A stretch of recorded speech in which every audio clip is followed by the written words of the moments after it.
नमस्कार। आज के इस वीडियो में हम लोग रामवृक्ष बेनीपुरी की रचना बाल गोविंद भगत का अगला भाग पढ़ने वाले हैं। पिछले वीडियो में हम लोग चर्चा किए थे कि बाल गोविंद भगत की दिनचर्या कैसी थी, उनका पहनावा कैसा था, और इस पर भी चर्चा किए थे कि वह व्यक्ति भले ही एक सद्गृहस्थ थे, परंतु उनका आचरण, उनका व्यवहार, उनके कार्य एक सन्यासी के समान थे। आज के इस वीडियो में इनके विषय में और भी बहुत सारी बातें हम लोग जानेंगे, लेकिन इसके पूर्व एक दृष्टि हम लोग शब्दार्थ पर डाल लें। आज जो सबसे पहले कठिन शब्द के रूप में है वह है पोखर। पोखर का मतलब छोटा तालाब। भिंडे का मतलब होता है टीला, मिट्टी से बना ऊंचा स्थान, टीला। टेरना का मतलब ऊंची आवाज में गाना, टेरना। लालिमा का मतलब लाल रंग लिए प्रकाश। कुहासा का मतलब कोहरा होता है, ठंडे के महीने में, जाड़े के महीने में जो कुहासा दिखाई देता, कोहरा। आवृत का मतलब ढका हुआ। श्रम बिंदु, पसीने की बूंद। करतल यानी ताली, करतल। हावी होना मतलब प्रभावी होना। चरम उत्कर्ष यानी सबसे ऊपर। बोदा शब्द दिया है, बोदा। बोदा का मतलब होता है कम समझ वाला, कम बुद्धि वाला। साध का मतलब कामना। शुभक का मतलब भद्र, सौभाग्यशालिनी। प्रबंधिका यानी प्रबंध करने वाली स्त्री, प्रबंधिका। विरहिणी यानी पति का वियोग सहन करने वाली। तूल का मतलब होता है लंबी चौड़ी बात, तूल। अवधि, ध में ह्रस्व ईकार है तो इस अवधि का मतलब हुआ समय। अवधि में जब दीर्घ ईकार दे देते हैं तो उसका मतलब एक भाषा, अवध की भाषा, अवधि। यहां ह्रस्व ईकार है इसलिए इसका मतलब हुआ समय। चुल्लू का मतलब थोड़ा सा। दलील यानी तर्क। एक कोस लगभग 3 किलोमीटर, एक कोस दूरी मापने का एक इकाई है। संबल का मतलब सहारा। जून का मतलब समय, वक्त। ऐसे जून के और भी अर्थ होते हैं, लेकिन यहां पर इस पाठ में जून शब्द का अर्थ है समय। छीजना का मतलब कमजोर होना। भोर का मतलब प्रातःकाल, प्रभात बेला। पंजर का मतलब होता है ढांचा। चलिए अब हम लोग पाठ पर दृष्टि डालें। पिछले वीडियो में हम लोगों ने पढ़ा कि बाल गोविंद भगत न केवल एक सद्गृहस्थ संत थे, वरन एक अच्छे संगीत साधक भी थे। कबीर के पदों को गाना, गुनगुनाना उनके नित्य कर्म का एक हिस्सा बन चुका था। आषाढ़ मास में धान की रोपाई के समय उनके कंठ से फूटने वाले संगीत के विषय में हम लोगों ने पढ़ा था। भादो मास की अंधेरी रात में जब आकाश बादलों से भरा होता, बादलों की गरज और बिजली की चमक चारों ओर दिखाई देती रहती, ऐसे समय में भी भगत अपनी खंजरी लिए कबीरदास का यह निर्गुण भजन गाते रहते। गोदी में पियवा, चमक उठे सखिया, चिहुक उठे ना। यहां पियवा से तात्पर्य उस ईश्वर से है जो हमेशा हमारे साथ रहता है, परंतु हम उसे पाने के लिए बेचैन रहते हैं। सब सो रहे हैं, सब सो रहे होते हैं, परंतु भगत का संगीत उस समय भी जाग रहा होता था। उनका संगीत सोए हुओं को जगा देता था। उनका संगीत अंधेरे में अकस्मात कौंध उठने वाली बिजली की तरह सबको चौंका देता था। तेरी गठरी में लागा चोर, मुसाफिर जाग जरा। कार्तिक मास आते ही उनकी प्रभातियां शुरू हो जाती। प्रभात बेला में ब्रह्म मुहूर्त में भगवान का जो भजन गाते, प्रभाती कहते उसे। तो कार्तिक मास आते ही उनकी प्रभातियां शुरू हो जाती थी, जो फागुन मास तक चलती थी। इन दिनों सवेरे ही न जाने वे कब उठकर गांव से 2 मील दूर नदी में स्नान करके लौटते और गांव के बाहर पोखर के ऊंचे भिंडे पर बैठकर, पोखर का मतलब बताया अभी, ऊंचे भिंडे पर बैठकर, ऊंचे स्थान पर बैठकर खंजरी लेकर गाने लगते थे। एक दिन लेखक भी वहां खींचा चला गया, उस स्थान पर पहुंच गया, उसी पोखर के पास ऊंचे भिंडे पर, जहां बाल गोविंद भगत बैठ करके अपनी संगीत साधना में लीन रहा करते थे।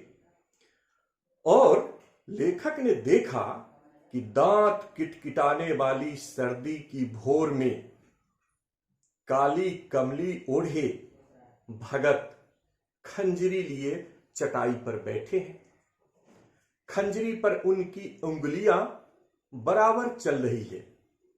गाते गाते इतने मस्त हो जाते हैं कि उनकी वह कंबल सिर से नीचे खिसक जाती।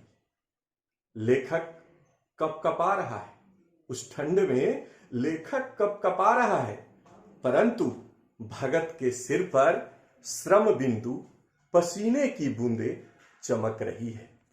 यह तो जाड़े के मौसम की बात हुई।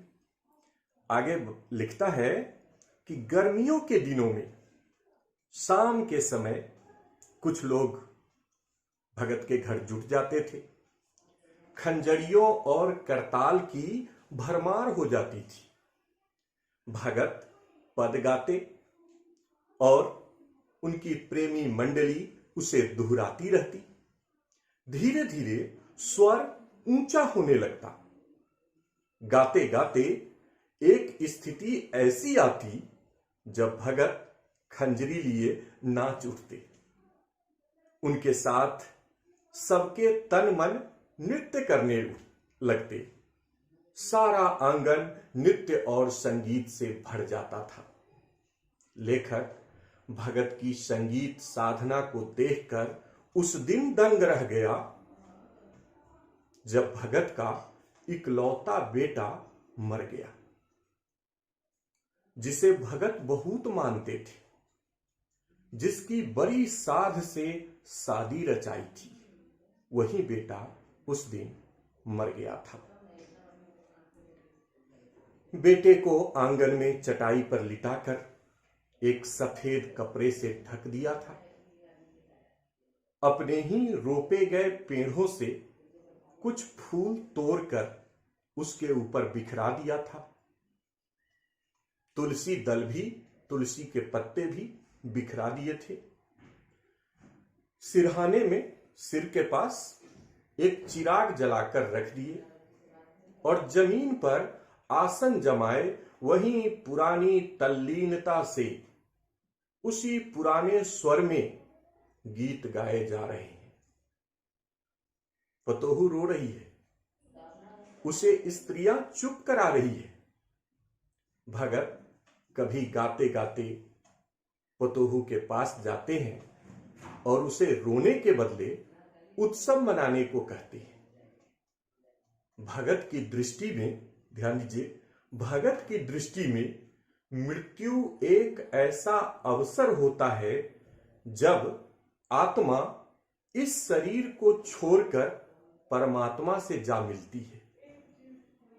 भला इससे बढ़कर आनंद की बात और क्या हो सकती है। यह उनकी उस सत्य को स्वीकार करने की बोधता थी कि आत्मा शरीर को छोड़कर परमात्मा में मिल गई। लेखक को भले ही भगत का यह कार्य अटपटा लग रहा था, परंतु वे जो कुछ कर रहे थे, भगत जो कुछ कर रहे थे, उसमें उनका विश्वास बोल रहा था। वह चरम विश्वास जो हमेशा ही मृत्यु पर विजयी होता आया है। स्वाभाविक रूप से हम सब का मन आश्चर्य से भर जाता है कि हमारे समाज में इस तरह के लोग भी कभी हुए हैं। पाठ के परिचय में आपको बताया था कि इस पाठ के द्वारा लेखक ने कई प्रकार की सामाजिक कुरीतियों, कुप्रथाओं का विरोध भी किया है। भगत खुद भी ऐसे कार्यों के विरोधी थे और इसी का एक उदाहरण यहां पर लेखक ने दिया है। कहता है कि भगत ने पतोहू से ही, अपनी पुत्र वधू से ही अपने पुत्र के चिता में आग लगवाई। सामान्य रूप से यह कार्य पुरुष वर्ग के द्वारा किया जाता है। श्राद्ध की अवधि पूरी होने पर पतोहू के भाई को बुलाकर, भगत ने पतोहू के भाई को बुलाया और उसके साथ उसे कर दिया और उसकी शादी करने का आदेश भी दे दिया। पतोहू भगत के प्रति चिंता करती हुई कहती, मैं चली जाऊंगी तो बुढ़ापे में आपको कौन भोजन कराएगा? बीमार पड़ने पर कौन पानी देगा? मुझे अपने चरणों से अलग न कीजिए। परंतु भगत का निर्णय तो अटल था। भगत ने पतोहू से कह दिया कि तू जा, नहीं तो मैं ही घर को छोड़कर चल दूंगा। इस दलील के आगे उनकी पतोहू की कुछ नहीं चली। कहानी के अंतिम भाग में कहता है कि भगत हर वर्ष गंगा स्नान करने जाते, पैदल ही जाते थे। करीब 3 कोस पर 30 कोस पर गंगा नदी थी। घर से खाकर जाते और लौटकर घर पर ही खाते। समझ सकते हैं किस तरह के व्यक्तित्व वाले हुए थे। घर से खाकर जाते और फिर घर लौटकर ही खाते थे। रास्ते भर खंजरी बजाते, गाते, जहां प्यास लगती पानी पी लेते। आने जाने में 4-5 दिन लग जाते, किंतु लंबे उपवास में भी वही मस्ती दिखाई देती। अब बुढ़ापा आ गया था, किंतु टेक वही जवानी वाली थी। इस बार लौटे तो तबीयत कुछ सुस्त थी। खाने पीने के बाद भी तबीयत नहीं सुधरी। थोड़ा बुखार भी आने लगा, फिर भी नेम व्रत नहीं छोड़ा। सुबह शाम गीत गाना, स्नान ध्यान करना, खेती बाड़ी देखना, कुछ भी नहीं छोड़ा। परंतु धीरे धीरे उनका शरीर कमजोर होने लगा। लोगों ने नहाने धोने से मना किया, आराम करने के लिए कहा, किंतु हंसकर टाल देते थे। उस दिन भी संध्या में गीत गाए, परंतु भोर में लोगों ने गीत नहीं सुना। जाकर देखा तो बाल गोविंद भगत नहीं रहे। सिर्फ उनका पंजर, उनका ये शरीर पड़ा हुआ था। पाठ तो यहां हम समाप्त कर रहे हैं, लेकिन इस पाठ में बहुत कुछ आपको सीखने को मिला। बहुत तरह की बातें हम लोगों ने जाना।